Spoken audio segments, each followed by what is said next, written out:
The initial design process I did with Christopher and Charlie in London. We were working on Midsummer Night's Dream, and in our spare time we were working on Norma. I know it sounds like we had no fun, but we were having lots of fun. I love working with Christopher because I feel included from the very beginning, so the process is done together and we research things together, so the ideas come through as a whole, not just as separate entities. Well, obviously we researched heavily into Druidry, but we also looked at other kind of societies. The Panacea Society we found quite interesting, which was a lady in 1860s, which is in fact how we've dated this in the end. Joanna Southcott, was a strange lady that had voices and wrote all these voices down and put them all in a box and sealed the box.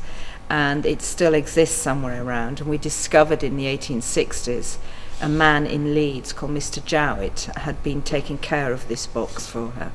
What we were looking at really, and we were looking at it in a photographic way, not in oil paintings or watercolours, because we wanted a very filmic look.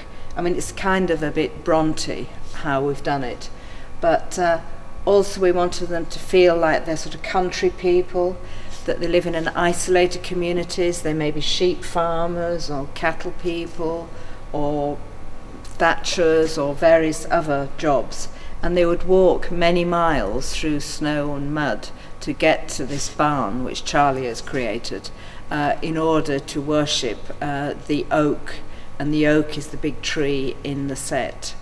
Obviously mistletoe and oak are very connected, and we started researching the symbols of Druidry, so we wanted to include that on Norma's dress. This is the fabric for Norma's dress. This is just the beginning prototype of symbols.